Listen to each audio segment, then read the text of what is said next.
All right, so here we are at the greenhouse again, which as you can see, every day becomes a greater danger zone. But that's okay. These are fig shoots that someone gave me. I do not need 2, 4, 6, 8 fig trees, but maybe 1 or 2 will survive. I'm not real sure if I even want to put those anywhere in my yard because, well, small yard.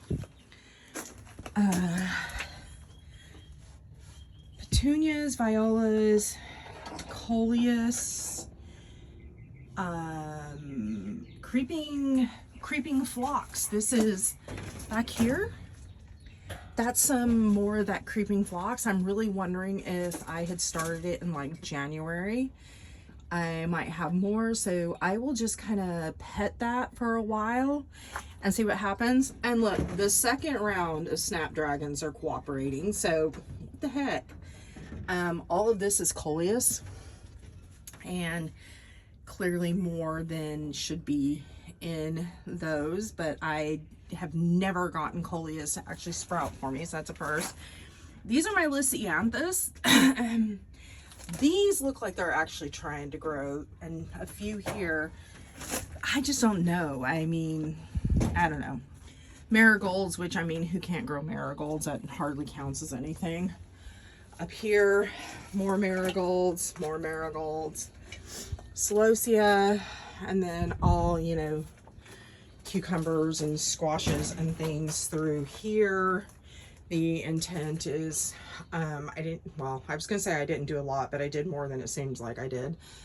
I will put some in beds, in the raised beds, and some in my front yard. The front yard gets, I don't know, just as an experiment. As you can see, I'm going to have more cosmos than I know what to do with. And I haven't pinched these back here. They're super tall. I will pinch some of these though here today and see what happens. Lots more celosia back there.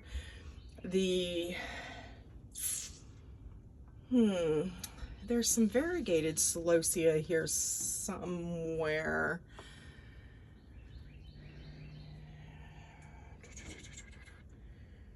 I don't know. It might be this one that doesn't have the label on it.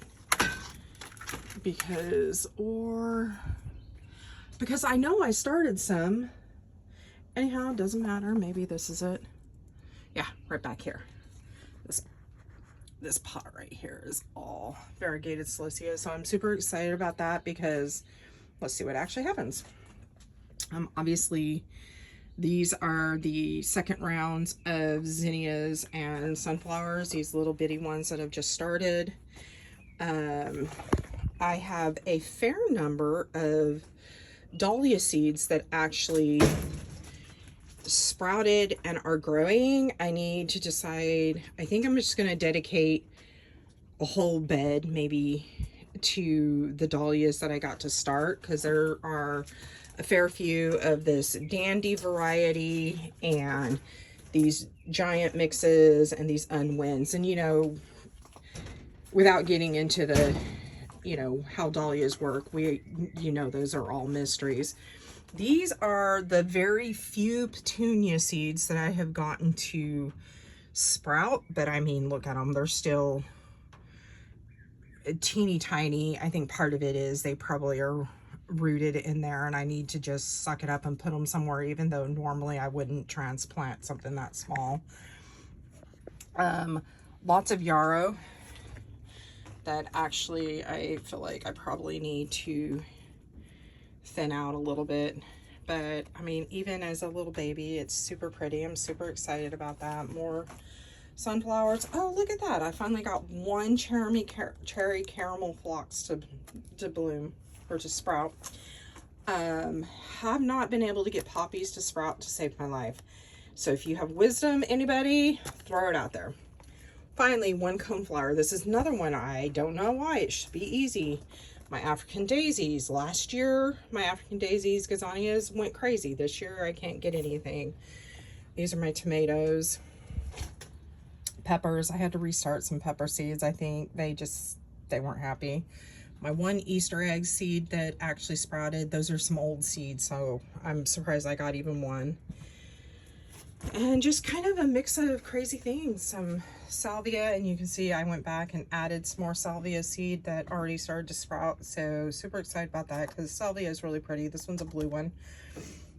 Just some boring old Shasta daisies. Not boring, but you know, compared to the drama of the blue salvia, I guess.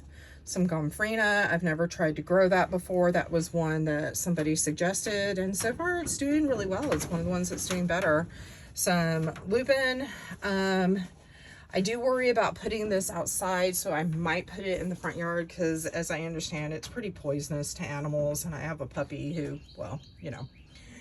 And then aster. I have seen aster in a number of the gardens in this region, so I'm assuming it does really well.